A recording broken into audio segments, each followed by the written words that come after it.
guys, it's Emma and I'm back today for you with another video, and I'm going to be recommending books to you guys based on birds that I saw on one particular week. All right. I have started a new hobby.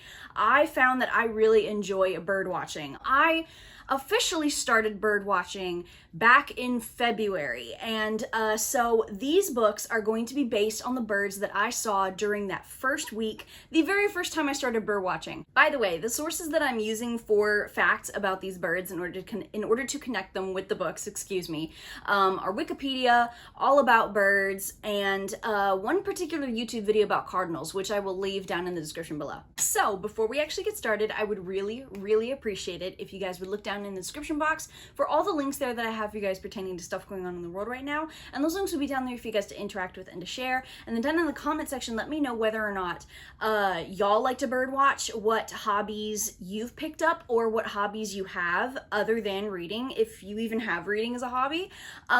Whether you like my recommendations, what recommendations y'all would put, the works, right? So with that being said, let's just get right on into it. One of my favorite birds to see coming up to the feeder is the Carolina wren. They are so adorable and they hop around. They're these little pudgy things and they just hop. They just hop around with their tails up like that. I love them. They are so cute. I would like to recommend to y'all probably like one of the stated books of my channel at this point, Shark Heart by Emily Habeck. This is about a young couple, Lewis and Wren, who have been married, and then Lewis gets a diagnosis that he will start to become a great white shark. And as these changes start to overtake Lewis, Wren begins to be affronted by these many memories and emotions that she had repressed from when she was younger. And as all of Wren's grief starts to rise to the surface, she will have to make an impossible choice. Now, of course, we have a main character whose name is Wren, right? Carolina Wren. Come on. Also, this is one of my favorite books of all time. This is one of the best books that I read last year, and I love wrens. Wrens are very tiny and they're very hard to see birds because they blend into the background. However, they have very loud calls. Similarly, this book has such a wacky premise. I had no clue what the hell I was going into, and yet this was a sleeper hit, all right? A sleeper hit book for a sleeper hit bird, okay? Because this book absolutely tore me up. Technically, Shark Heart is a love story, and Carolina wrens may mate for life. Like the wren that is so adaptable and versatile, this book is incredibly versatile and will fit so many different people's tastes. I guarantee you, this book is capable of being a metaphor for so many different things, and oh my gosh, this book is just absolutely wonderful. I need you guys to pick this up. Next, I have a male pine warbler that pretty much always comes up to the feeder. For Mr. Pine Warbler, I would like to recommend The Night and the Moth by Rachel Gillig. We follow Sybil, who is a diviner, and essentially what diviners do is they are drowned, and as they are in kind of this in-between moment of life and death, they dream, and they get these dreams from these incredibly ominous deity-like figures called omens. And these dreams can be prophecies, either good or bad. And so of course people from all around the kingdom try and come to the cathedral in order to get one of these diviners' dreams. There are 5 other diviners along with Sybil, but these other diviners start to disappear. And Sybil realizes that she's gonna have to go outside of the cathedral in order to find out what's going on with them. But she's never once been outside of the cathedral, so she needs help. And the only person that she can think of to ask for help is an incredibly irritating knight who just might help her. The genus name for the pine warbler, Setophaga, I believe that's how you pronounce it, combines the ancient Greek words moth and eating. And of course, Moth. Allaboutbirds.org says that these are pretty difficult to see birds, considering that they tend to stay up in high places. And our MC, you have to pay high money in order to get a dream from a diviner, all right? So she and her sister diviners are not accessible to the general public, I would say, at least not as easily as one would expect, right? Not to mention they are completely isolated at this cathedral. I truly think this book is worth the hype. This is just such a beautifully written, tender love story, and I just fell in love with this fantasy world and everything that it did. And you can bet your ass that I pre-ordered the second one. Yes, Miss Ma'am, I did. All right, so if the pine warbler sounds like a funny little bird to you, or sounds like an interesting bird to you, research it, and then also pick up the night and the moth. Next, I saw the very shy wood thrush. You want to talk about a bird that will literally run away at the slightest sign of danger? That's Miss Wood Thrush, okay? Very cool looking bird. Very similar to a robin, more similar to a robin than I thought, quite honestly. But for the wood thrush, I personally would love to recommend the entire Chaos Walking trilogy by Patrick Ness. What can I say? It's go big or go home, baby! This is a science fiction trilogy that begins with The Knife of Never Letting Go. And essentially, The Knife of Never Letting Go is set on a completely different planet, and we follow Todd, a boy who is about to become a man, and he lives in a village consisting entirely of men. And everybody can hear everybody's thoughts all the time, until one day a girl crash lands on this planet, and Todd has to keep her safe from not only the dudes in the village, but from other people all around, because with this girl comes a huge secret that Todd has been feeling his entire life that people have been keeping from him. The wood thrush is the official bird of Washington, D.C., and this trilogy is full of political intrigue. If you are like me and you like it when characters are cunning, sabotaging, making alliances, backstabbing, listening to someone say one thing and then having to decipher what two other things they actually meant, I love that shit. It's so fun. It's so satisfying for me. It tickles my brain. And the Chaos Walking trilogy was full of that. Not to mention the wood thrush can live up to 8 years in the wild, all right, which for a songbird, I would say that's pretty damn good. And there are 3 books. All of them are pretty big, okay? I think The Knife of Never Letting Go is a little over 400 pages long or something like that. And of course, The Ask and the Answer and then Monsters of Men are bigger.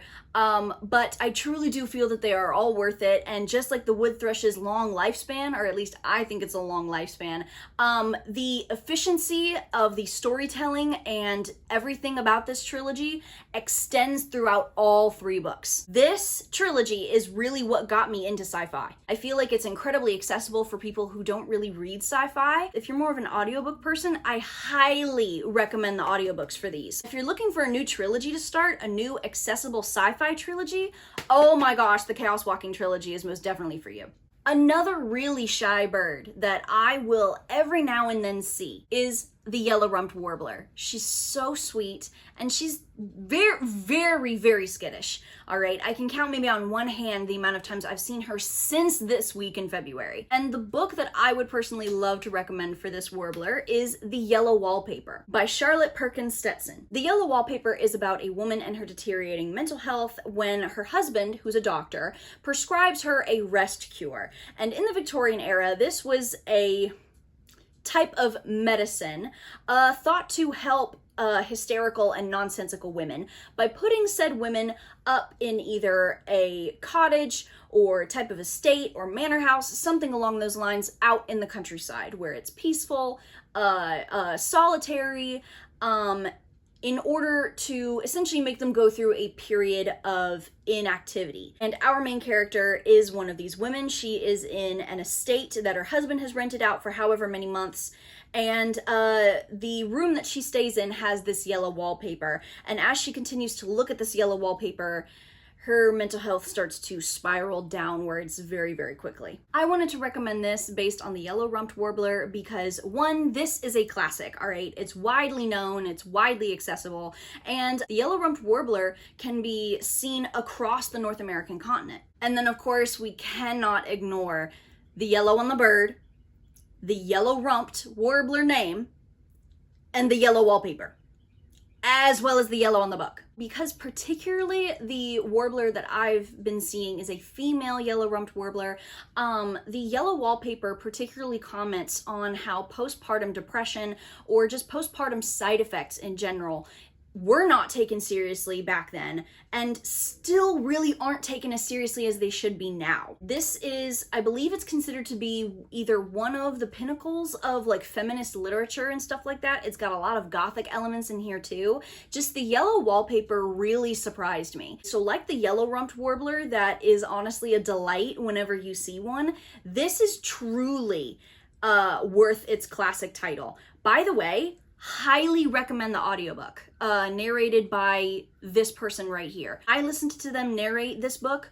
Oh my gosh, chills. This bird right here is really what made me want to make this a hobby, because I was so lucky to have seen this bird literally the first week I even started, and that is the yellow-bellied sapsucker. I saw a juvenile, which was even cooler, and based on the yellow-bellied sapsucker, it is my honor and duty, quite frankly, to recommend to y'all They Poured Fire on Us from the Sky by Alephonsion Deng, Benson Deng, and Benjamin Ajak. Tens of thousands of boys fled their homes in order to try and get to refugee camps or just a safe place in general during Sudan's civil war in the 80s. And these boys were called the Lost Boys of Sudan. And this book follows 3 of them in particular as they try to just get away from the violence and bloodshed. I want to recommend this based on the yellow-bellied sapsucker for a multitude of reasons. One of them being because I saw a juvenile yellow-bellied sapsucker, and this book follows the author's experience when they were kids. I feel that seeing this bird as a juvenile was a lot more impactful for me, and this book being from the point of view of children really makes this book impactful. It truly puts everything into perspective, and it makes everything that much more horrifying. This story is told in such an innocent and almost naive way that it truly is trying to relay to you. These are children experiencing horrors beyond what we could ever imagine. I saw the juvenile yellow-bellied sapsucker the first week I officially went bird watching, and it became the highlight of my month, truly. Likewise, I read They Poured Fire on Us from the Sky pretty much on a whim, and it immediately became one of my favorite books of all time. I vividly remember the second I finished this, I put it down and I cried. This is an incredibly moving, impactful story, and it is told in such an efficient fucking way. Oh my goodness. If you are interested in current conflicts going on around the world, I highly recommend that you check this out. This book is fantastic, and I quite frankly don't see enough people talking about it. This next bird, I particularly love their call. All right, it just sounds so goofy, and that is the white-breasted nuthatch. I'm actually starting to get a male white-breasted nuthatch to come up to my feeders now. Never had that before. I like the fact that his beak is kind of tilted up at the slightest degree. Oh, he's such a cool little bird. So, based on the white-breasted nuthatch, I would love to recommend to you guys Empire of Wild by Cherie Dimaline. This is about a woman named Joan whose husband has been missing for a long time, until one day she finds him in this old revival style tent in a Walmart parking lot. But he doesn't know who she is. He does not remember her, and he's going by a completely different name. And Joan is feeling this just malicious cloud energy hanging over this man that she knows is her husband. So she enlists the help of an elder in her community and her nephew in order to get her damn husband back. I would like to recommend Empire of Wild based on the white-breasted nuthatch because, 1, the white-breasted nuthatch is highly territorial and very defensive of its brood. And Joan is very defensive and protective of her husband. She's looking to try and protect/save her husband throughout this whole book. Another reason why I want to recommend this book based on this bird is because when I first saw this bird, I thought it was a woodpecker. It goes up and down trees vertically. So I thought it was a woodpecker because it acted like one. Similarly, I thought Empire of Wild was just going to be, a kind of regular everyday horror book. But it turns out to be something else, all right? This is a creeping horror, incredibly just chilling, unnerving monster horror book. It is so good! And Empire of Wild is set in the Métis community in Georgian Bay in Ontario. I have a new love for the white-breasted nuthatch. I've always had love for this book.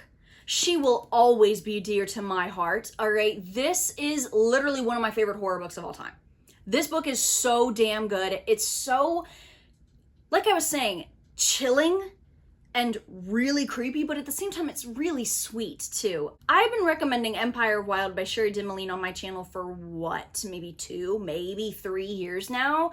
And I won't stop. The last bird that we have to talk about, a backyard staple that I continuously see damn near every day at this point, is the northern cardinal. Based on the northern cardinal, I would love to recommend to you guys Ring Shout by P. Djèlí Clark. This is set in an alternate history version of the United States in the 1920s, and The Birth of a Nation, unfortunately, has just come out. And it is casting a spell over the country, and not only riling up the KKK, but also turning KKK members into demons called Ku Kluxes. And we follow Maurice Boudreau as she and her group of freedom fighters try to kill as many damn Ku Kluxes as they can. But something is stewing in Macon, Georgia that could turn the tide in this demonic war in the demons' favor. Cardinals are very territorial and they will fight one another if it really gets down to it. Likewise, Ring Shout is a horror book and is action-packed. There is so much shit going on in this book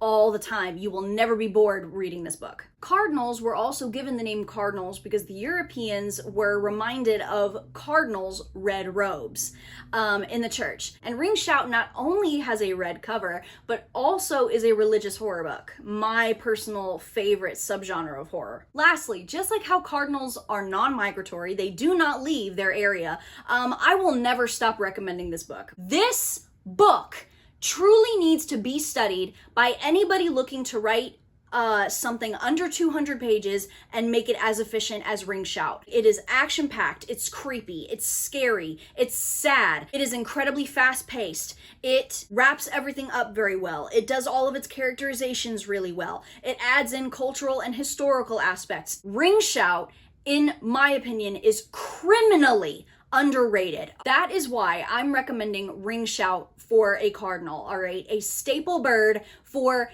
in my opinion, a staple book. So you guys, those were books based on birds that I saw during my first week of bird watching. I hope that you've enjoyed. I really hope that you guys pick these books up because even outside of the sphere of birds and bird watching in general, these books are all incredible. Also, if you want to start bird watching, please do. I find it so soothing, really relaxing, and it gets me out of the house, okay? So with that being said, I hope you've enjoyed. I hope you continue to look out for more stuff on my channel. Hope you guys are staying safe. And lastly, I hope that you guys have a great rest of your day. Goodbye.